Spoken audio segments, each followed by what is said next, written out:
Buenas noches, les habla el doctor Carlos Abel Curiñaupa Pimentel. Soy neurocirujano de reciente egreso de la Universidad Nacional Mayor de San Marcos. Dentro de la unidad de telesalud, en el área de telemedicina, se encuentra el área de telecapacitación, cual en esta oportunidad vamos a explicar sobre el vasoespasmo cerebral, su definición y la patogénesis que engloba. De manera de introducción, recordarles de que existe una gran entidad patológica que es el ACV, denominada stroke o ictus. Esta engloba dos subtipos, que es el isquémico y el hemorrágico, siendo la primera de estas 80% y la segunda un 20%. Dentro de las causas principales del ACV hemorrágico se encuentran una hipertensión arterial no controlada, la ruptura de aneurismas cerebrales, la ruptura de malformaciones arteriovenosas, angiopatía amiloides, etc. Muy bien, el 5% de estos ACV hemorrágicos se van a presentar con hemorragias subaracnoideas, que sería la presencia de sangre dentro del espacio subaracnoideo, de las cisternas del cerebro. Entonces, de estas hemorragias subaracnoideas que se presentan en los ACVs, el 85% se va a deber a ruptura de un aneurisma cerebral, teniendo una incidencia de 30.000 pacientes por año y una prevalencia mundial de 6 a 16 por 100.000 habitantes. Entonces, tanto el ACV ocasiona gran cantidad de muertes en el mundo, la hemorragia subaracnoidea va a ocasionar el 22 al 29% de las muertes de causa cerebrovascular. Muy bien, entonces, como habíamos manifestado, el ACV hemorrágico representa del 6 al 8% de presencia de hemorragia subaracnoidea. De estos, el 80 al 75% van a llegar a un hospital para recibir atención. Y de este 80 al 75%, un porcentaje de 30 a 40% van a producir o hacer vasoespasmo cerebral, llegando a fallecer el 25 al 50%, van a tener déficit permanente, 15 a 25%, y una recuperación aceptable hasta un 35%. Entonces, viendo estas estadísticas, nos damos cuenta de lo importante que es conocer esta complicación tan frecuente como es el vasoespasmo, y definirla y conocer cómo es que se produce dentro del cerebro. Manifestarles, ¿no?, de que el vasoespasmo cerebral es una complicación muy peligrosa de las hemorragias subaracnoideas, pero de origen aneurismático, porque también tenemos hemorragia subaracnoidea de origen traumático, pero que no da o no se detecta un vasoespasmo cerebral significativo en ellos. El vasoespasmo después de una hemorragia subaracnoidea por ruptura de un aneurisma es la principal causa de muerte o de presencia de déficit neurológico permanente.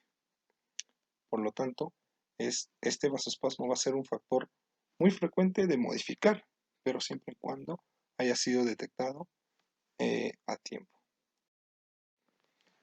Ahora, como conceptos generales, ¿qué es el vasoespasmo?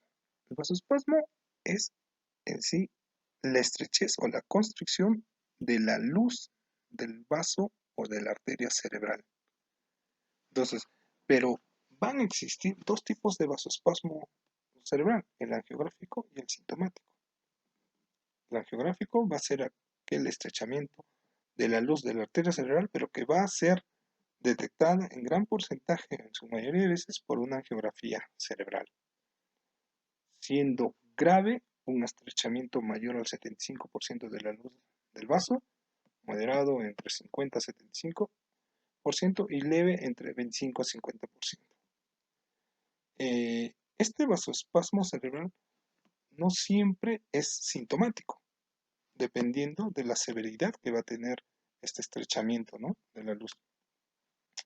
Ahora, este vasoespasmo angiográfico se detecta entre el día 3 al día 14.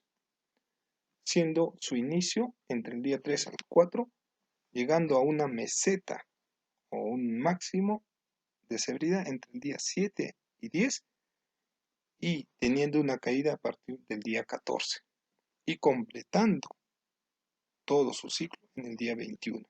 Entonces se presenta desde el 3 hasta el día 21 post hemorragia subaracnoidea. Se ha observado que entre el 30 al 70% de todas las arteriografías cerebrales realizadas en el día 7 después del HCA se encuentra vasoespasmo.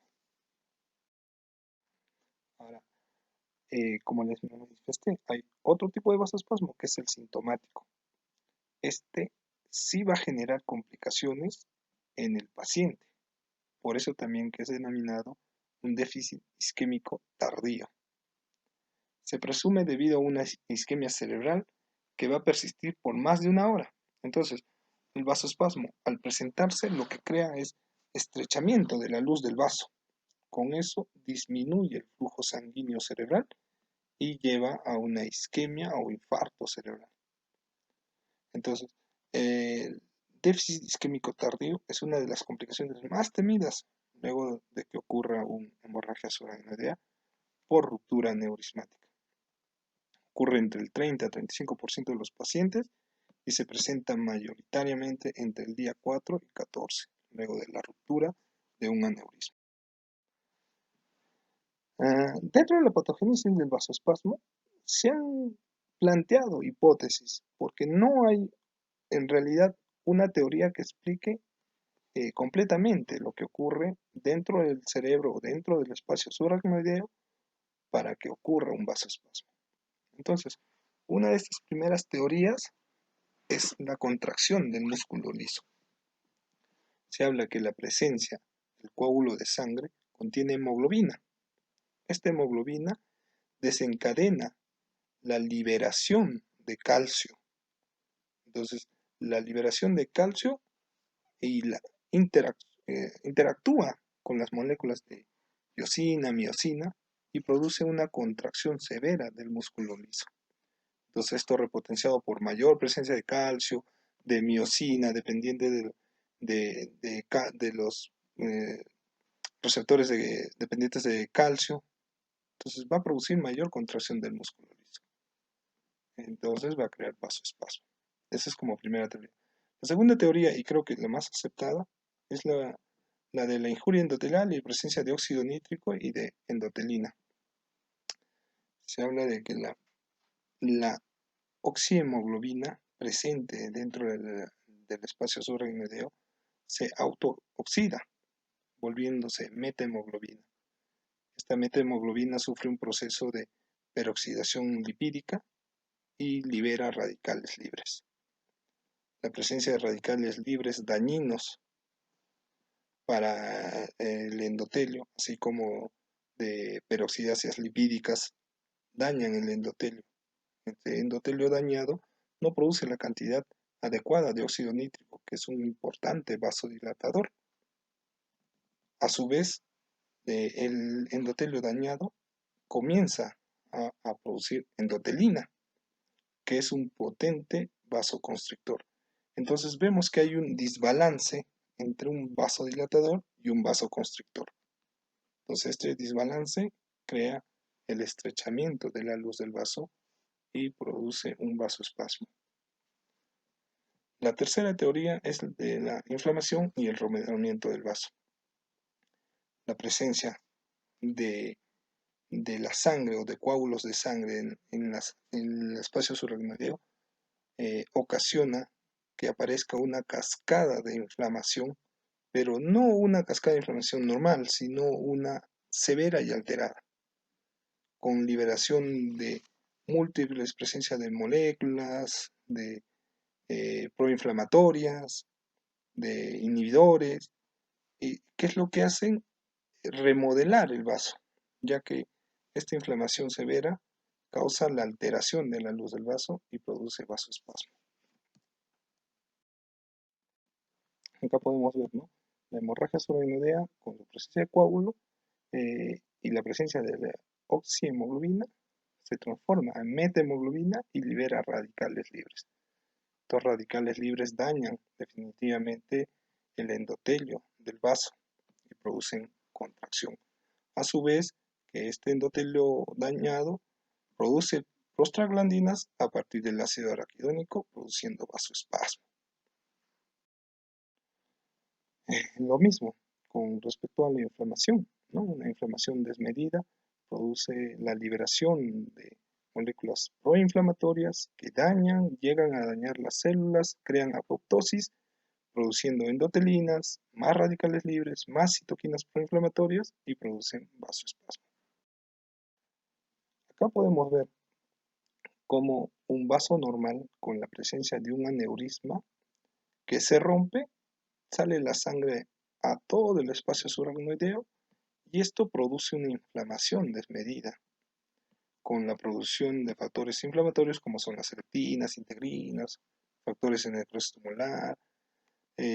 tumoral, interleuquinas, y todo esto conlleva a que la luz del vaso se oblitere, produciendo un vasoespasmo. Muy bien, para estos vasoespasmos tienen factores de riesgo para ver si va a ser leve, si va a ser moderado o si va a ser severo el vasoespasmo. Dentro de estos, los más frecuentes que se ha visto es que el volumen del coágulo de sangre subaracnoideo tiene mucha relevancia para ver si va a haber un vasoespasmo severo, al igual que la presencia de un hematoma intraventricular o la limpieza de ese coágulo sea muy lento y el coágulo persista por mucho tiempo. Al igual, la condición neurológica pobre del paciente al ser admitido en un hospital, ¿no? Que haya habido pérdida de conciencia asociada a una ruptura del aneurisma, que el paciente tenga historia de fumar cigarrillos, hipertensión persistente, diabetes, uso de cocaína, todo eso va a conllevar a que el vasoespasmo eh, aumente y sea más severo, ¿no? O que se presente. Entonces vemos que el vasoespasmo es una complicación muy severa y muy peligrosa de las hemorragias subaracnoideas. Quizás la patogenia no ha sido estudiada completamente, pero se tiene al menos algunas hipótesis. Y es una entidad que está presente, así que tenemos que conocerla y estudiarla. Muchas gracias por su atención.